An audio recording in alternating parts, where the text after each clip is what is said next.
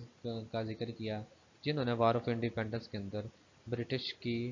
Help کی تھی، اور یہ ثابت کرنے میں کامیاب ہوئے کہ بغاوت جو باغی ہیں وہ صرف ہر مسلمان جو ہے وہ باغی نہیں ہوتا۔ تو برٹش اور مسلمانوں کے درمیان جو ایک کوارڈائل ریلیشن ہے یا فرینڈلی ریلیشن کی طرف یہ ان کا فرسٹ سٹیپ تھا۔ انہوں نے جو ایک رسالہ لکھا جس کو اسباب بغاوت ہند کی 507 کاپیاں پبلش کی گئیں، جس میں سے ایک انہوں نے خود رکھی، ایک گورنر جنرل کو بھیجی، اور 500 جو باقی جو کاپیاں تھیں آئی تھنک وہ انہوں نے برٹش پارلیمنٹ میں بھیجی، تاکہ وہ جو لوگ ہیں جو برٹش پارلیمنٹ ہے وہ اس چیز سے واقف ہو، اویئر ہو کہ جو میوٹنی ہوئی ہے اس کے پیچھے ریزن کیا ہے۔ اور اس سلسلے میں سر سید احمد خان کامیاب ہوئے۔ اسٹوڈنٹ دوسرا جو سر سید احمد خان کا مین ایک پولیٹیکل کارنامہ جسے ہم کیا لیں گے یا سروسز ہے، وہ یہ کہ جو مسلمانوں اور انگریزوں کے درمیان جو ایک خوشگوار تعلقات یا ان کے درمیان جو ایک نفرت کی فضا ہے اس کو کم کرنے کے لیے انہوں نے کچھ کتابیں لکھی، سروسز پرووائڈ کی۔ تو پولیٹیکلی اس چیز کو ایڈریس کرنے کے لیے انہوں نے یہ کچھ کتابیں لکھی، جس میں احکام طعام اہل کتاب ہے، تبین الکلام ہے، رسالت حقیق۔ یہ کتابیں بیسکلی اس پرپز کے تحت لکھی گئی تاکہ مسلمانوں اور برٹش کے درمیان جو ایک خلیج پیدا ہو چکی ہے، ایک جو دوری ہے، اس کے ڈسٹنس کو کم کیا جائے،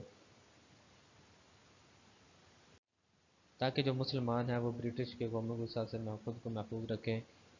اور برٹش جو ہے وہ انتقامی کارروائیوں میں ملوث تھے۔ اسٹوڈنٹس اگر ہم بات کریں احکام طعام اہل کتاب کا، تو اس میں سر سید احمد خان نے یہ باور کرانے کی کوشش کی کہ جو اہل کتاب ہیں اور جو مسلمان ہیں یہ دونوں اکٹھے بیٹھ کے کھانا کھا سکتے ہیں،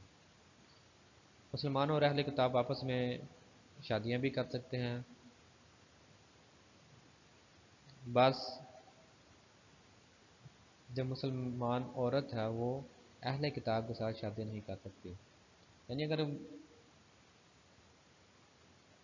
اگر مرد کسی اہل کتاب عورت سے شادی کرنا چاہے تو کر سکتا ہے۔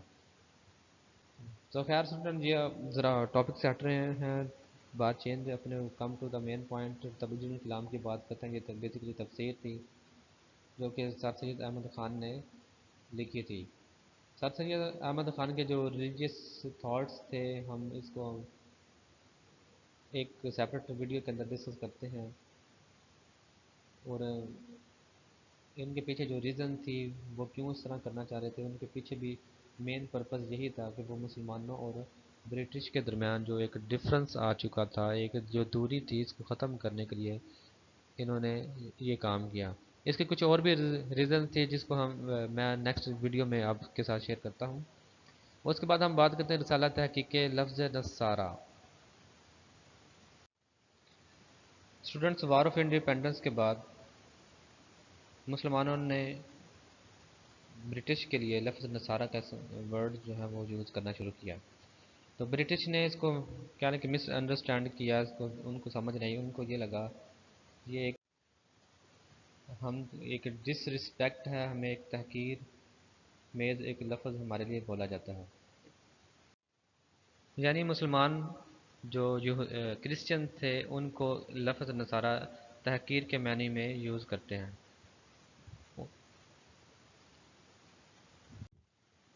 تو برٹش چونکہ گورنمنٹ میں تھے تو اس کا غم و غصے کا اظہار کیا اور بہت سے مسلمانوں کو سزائیں دیں۔ تو سر سید احمد خان اس وقت میدان میں آتے ہیں اور اس لفظ نصارہ کے لیے اس کی ریسرچ کرنے کے بعد جو برٹش کو یہ باور کرانے میں کامیاب ہوتے ہیں کہ لفظ نصارہ کا مطلب مددگار ہوتا ہے، جو کہ قرآن مجید میں بھی لکھا ہے۔ تو اس طرح کچھ مسلمانوں اور برٹش کے درمیان جو ایک ریلیشن کی ایک کوڈائر ریلیشن ہے یا خوشگوار تعلقات کا تھوڑا بہت آغاز ہوتا ہے۔ اور تہذیب الاخلاق رسالہ تھا جس کو ہم پریویس ویڈیو میں بھی ڈسکس کر چکے ہیں، اور علی گڑھ انسٹیٹیوٹ گزٹ کو بھی ڈسکس کر چکے ہیں دونوں میگزین کے اندر۔ ماڈرن ایجوکیشن کے ساتھ ساتھ جو سائنٹیفک نالج ہے اس کو بیسیکلی پروموٹ کرنے کی کوشش کی گئی ہے۔ یہ سارا کچھ اس لیے تھا کہ تاکہ جو برٹش اور مسلمانوں کے درمیان جو ایک ڈسٹنس، ایک دوری، ایک جو کلیویج پیدا ہو رہی ہے اس کو کم سے کم کیا جا سکے۔ اسٹوڈنٹس، اردو ہندی کنٹروورسی سر سید کی جو آئیڈیالوجی ہے، سر سید کی جو تھنکنگ ہے اس کو چینج کرنے میں ایک ٹرننگ پوائنٹ ہے۔ Before this Urdu-Hindi controversy, Sir Syed believed that subcontinent is like a bride and Muslims and Hindus are eyes of bride. یعنی سر سید احمد خان کا جو سب کانٹیننٹ کے حوالے سے جو کنسیپٹ تھا وہ انڈیا کو، ہندوستان کو ایک دلہن تصور کرتے ہیں، اور مسلمان اور ہندوؤں کو دلہن کی دو آنکھیں تصور کرتے ہیں، ٹھیک ہے؟ اور ایک آنکھ خراب ہے تو ڈیفینیٹلی دوسری فنکشن جو ہے وہ پراپر ہم پرفارم نہیں کر پاتے، ٹھیک ہے؟ تو یعنی کہ ایک دوسرے کے لیے انیویٹیبل ہے، لازم و ملزوم ہے، دونوں کا ہونا سب کانٹیننٹ کے اندر یہ بہت ضروری ہے۔ لیکن اردو ہندی کنٹروورسی نے یہ ثابت کیا کہ سر سید احمد خان کی یہ جو پالیسی تھی، یہ جو سوچ ہے، یہ تھنکنگ ہے، یہ بالکل ٹھیک نہیں تھی۔ اس اردو ہندی کنٹروورسی کے بعد وہ یہ کہنے پہ مجبور ہو گئے، اپنے دوست ولیم شیکسپیئر سے بھی اس بات کا تذکرہ کرتے ہیں کہ اب یہاں پہ جو مسلمانوں اور ہندوؤں کا ساتھ چلنا یہ تقریباً پاسبل نظر نہیں آتا۔ تو اسٹوڈنٹس، یہ بیسیکلی ایک ٹرننگ پوائنٹ تھا سر سید احمد خان کی لائف کے اندر، جس نے جو سر سید احمد خان کا سوچنے کا انداز ہے اسی کو چینج کر دیا۔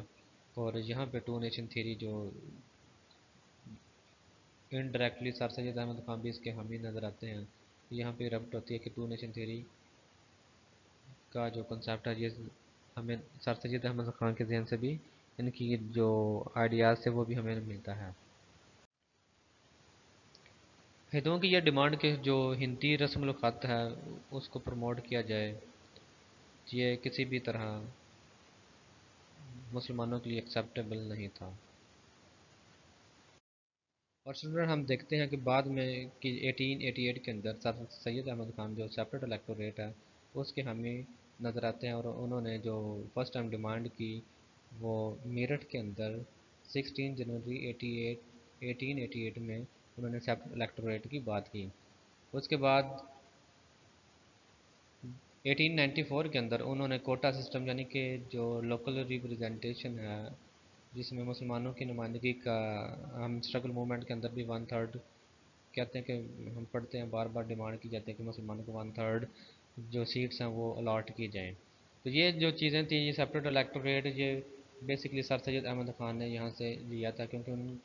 اردو ہندی کنٹروورسی کے بعد وہ بھی سیپریٹ الیکٹوریٹ یہاں پہ ٹو نیشن تھیری کی طرف ان کا جو مائنڈ ہے وہ خود بھی کنوینس ہو چکے تھے۔ تو یہ سیپریٹ الیکٹوریٹ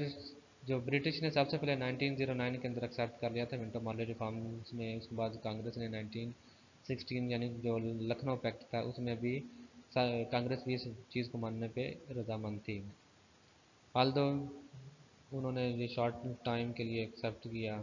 لیکن انہوں نے ایک دفعہ کر لیا تھا، یعنی کہ مسلمانوں کو ایک سیپریٹ نیشن، ایک سیپریٹ قوم تسلیم کر لیا تھا، جس کو سر سید احمد خان بھی تسلیم کر چکے تھے، جو کہ پولیٹیکل پارٹیز کے یا پولیٹیکل مسلمانوں کی پولیٹیکل ایکٹیویٹیز کے حق میں نہیں تھے، لیکن انہوں نے اپنی جو آخری زندگی ہے، جو لاسٹ پیریڈ ہے، اس میں مسلمانوں کو پولیٹیکل ایکٹیویٹیز میں گریجولی جو ہے نا انڈلج کرنا، ان کو پارٹیز انکارپوریٹ کرنا شروع کیا۔ اسٹوڈنٹس، برٹش نے یہاں پہ انڈین سول سروس آج کل جو پاکستان کے اندر CSS اور PMS ہے، یہ وہ سیٹ اپ برٹش کا بیسک کولونیل سیٹ اپ ہے۔ تو ایسٹ انڈیا کمپنی یہاں پہ ان کو ایک کلرک چاہیے تھا، کلرک طبقہ چاہیے تھا جو گورنمنٹ کے جو معاملات تھا وہ ڈیل کر سکے، اور اس کے لیے انہوں نے یہاں پہ انڈین سول سروس کا آغاز کیا، اور سر سید احمد خان نے اس کی مخالفت کی۔ سر سید احمد خان نے کیوں اس کی مخالفت کی، اس کے پیچھے ریزن یہ ہے کہ جو ہندوز تھے وہ انگلش سیکھنے میں جو مسلمانوں سے کافی آگے تھے، اور جو ہندوز تھے وہ برٹش کو اپنا جو ہے آقا ماسٹر مان چکے تھے، اس لیے انہوں نے ان کی لینگویج سیکھنے میں بھی کوئی آر محسوس نہیں کی۔ اسٹوڈنٹ، جب کسی نیشن کی کسی قوم کی زبان چینج ہوتی ہے تو ڈیفینیٹلی اس کا کلچر، اس کا آلموسٹ سب فیچر جو ہیں وہ چینج ہونے، وہ قوم ہی چینج ہو جاتی ہے۔ تو اسٹوڈنٹ، جب ہندوز نے انگلش کو ایکسیپٹ کر لیا تو مسلمان چونکہ انگلش سے نفرت کرتے تھے وہ بہت پیچھے رہ گئے۔ مسلمان اس قابل نہیں تھے کہ وہ انڈین سول سروس کا امتحان ہے وہ پاس کر سکیں یا ایک سول سرونٹ بن سکیں۔ تو اس لیے سر سید احمد خان نے کہا کہ مسلمان ابھی اس قابل نہیں ہیں کہ وہ جو انگلش آئی سی ایس کا جو امتحان ہے یا انڈین سول سروس کا امتحان ہے وہ پاس کر سکیں اور کسی ہائی رینک پہ پہنچ سکیں۔ اس لیے سر سید احمد خان نے اس کی مخالفت کی، اور کیا لیں کہ جو سیپریٹ الیکٹریٹ کی ہم نے پیچھے بات کی یا سب کوٹا سسٹم کی بات کی، وہ یہ چاہتے تھے کہ 1/3 جو ہے نا وہ ان کو سیٹس جو الاٹ کی جائیں۔ ابھی یہاں پہ Indian civil service I C S کا جو امتحان ہے یہ کنڈکٹ نہیں کیا جا سکتا۔ اسٹوڈنٹس، انڈین نیشنل کانگریس جو کہ 1885 کے اندر اے او ہیوم نے بنائی، اس کا مقصد کیا تھا کہ مسلمانوں کو کیا پورے ہندوستان کو، انڈینز کو ایک ایسا پلیٹ فارم، ایک والو مہیا کرنا تھا۔ It was just like a valve, جس طرح ہم یہ بائک کے اندر، گاڑیوں کے اندر ایک جو ایئر ہے وہ فل کرتے ہیں والو کے ذریعے، یہ بیسیکلی یہ ایز اے والو اس نے کام کرنا تھا، تاکہ جو غم و غصہ جو انڈینز کے اندر جو فیلنگس تھی، جو ایموشنس تھے، جو وہ سوچتے تھے، ان کو ایک پلیٹ فارم مہیا کرنا تھا جہاں پہ وہ اپنے غم و غصہ کا اظہار کر سکے، اپنی فیلنگ کا، اپنے سوچ کا اظہار کر سکے، تاکہ ان کا جو غصہ کسی حد تک کم ہوتا رہے۔ تو یہ ان کا ایک کانگریس کا ایک جو برٹش کا مقصد تھا، اور اس کے پیچھے جو کانگریس کی بات کریں تو یہاں پہ ہندوز ہیں چونکہ وہ ایجوکیشن سیکٹر میں بہت ایڈوانس تھے، بہت آگے تھے، تو تو انڈین نیشنل کانگریس میں ان کی میجورٹی تھی، اور سر سید احمد خان نے اس وقت مناسب نہیں سمجھا کہ مسلمان جو ہیں وہ اس وقت پالیٹکس میں انوالو ہوں۔ So he tried his best to remain aloof the Muslims from politics، یعنی انہوں نے کیا کیا کہ انہوں نے کہا کہ ابھی ویٹ اینڈ سی کی جو پالیسی ہے اس کو فالو کرتے ہوئے ابھی پالیٹکس میں جانے کی ضرورت نہیں ہے، ابھی انڈین نیشنل کانگریس کا جو اصل ماٹو تھا اس کو سمجھنے کی ضرورت ہے، یہ کیوں بنائی گئی ہے۔ اور ان کے نزدیک یہ تھا کہ جو انڈین نیشنل کانگریس ہے یہ بیسیکلی ہندوؤں کے لیے بنائی گئی تھی، اور اس کا مسلمان کبھی بھی فائدہ اس سے نہیں لے سکتے، اور بعد کے حالات نے یہ ثابت کر دیا کہ جو انڈین نیشنل کانگریس ہے یہ بیسکلی واقعی اس نے جو ہندوز تھے ان کے سوشل ویلفیئر کے لیے، ان کے بینیفٹ کے لیے کام کیا، اور مسلمانوں کو نگلیکٹ کیا۔ حال تو انڈین نیشنل کانگریس کلیم کرتی تھی کہ وہ سب کی نمائندہ جماعت ہے، لیکن یہ صرف ہندوؤں کی جماعت تھی۔ اسٹوڈنٹ، یہ سر سید احمد خان ہی تھے جنہوں نے اویئرنیس پیدا کی، پولیٹیکل کانشیسنیس پیدا کیا مسلمانوں میں، اور یہی وہ پرسنالٹی ہیں جن کے بارے میں مولوی عبدالحق کہتے ہیں، جو بابائے اردو بھی ہیں، وہ کہتے ہیں کہ پاکستان کی بنیاد میں جو پہلی اینٹ ہے وہ سر سید احمد خان نے رکھی ہے۔ تو اسٹوڈنٹس، مسلمان کبھی بھی یہ جو وطن ہے، یہ ہوم لینڈ ہے، یہ حاصل کرنے میں کامیاب نہ ہوتے اگر سر سید احمد خان کی جو ایجوکیشنل، جو ان کی پولیٹیکل سروسز جو انہوں نے ادا کی تھیں، اگر وہ نہ ہوتی تو آج ہم پاکستان حاصل کرنے میں کامیاب نہیں ہوتے۔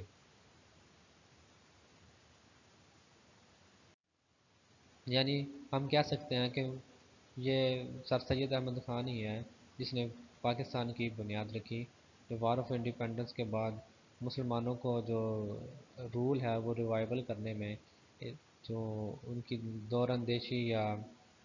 جو فار سائٹڈنس ہے اس کو ہم جو ہے نگلیکٹ نہیں کر سکتے. ہمیں کلیئرلی ہم اس چیز کا اندازہ کر سکتے ہیں کہ سر سید احمد خان کس قدر شروڈ، کس قدر کیا لائک کہ وائز مین تھا، کہ اس نے اس وقت کے حالات کو دیکھا اور مسلمانوں کو انگلش سیکھنے کی طرف پرسو انسٹیگیٹ کیا، ارج کیا. اور یہ ان کی پرسویشن ہی تھی کہ بہت سے لیڈرز پیدا ہوئے جنہوں نے انگلش کو سیکھ ایز اے لینگویج لرن کیا اور ماڈرن پولیٹیکل سسٹم کو سمجھا.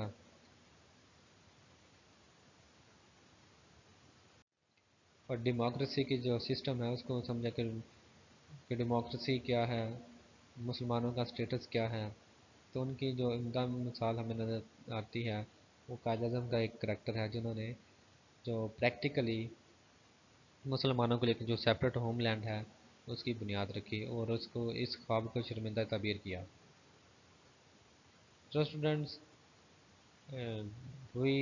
end this video here. اگر آپ کا کوئی کویشچن ہے، کوئی کنفیوژن ہے، اگر اور اس سر سید کے حوالے سے کوئی بھی بات کرنا چاہتے ہیں، کوئی بھی ایشو ہے، وہ آپ مجھے گوگل کلاس روم میں اور واٹس ایپ میں مجھے ٹیکسٹ کریں تو میں آپ کو وہاں پہ رسپانس کرتا ہوں. تو اسٹوڈنٹس مجھے اپنی دعاؤں میں یاد رکھیں اور کرونا سے بچیں، خود بھی بچیں، دوسروں کو بھی بچائیں. اللہ آپ کا حامی و ناصر ہو. اللہ حافظ.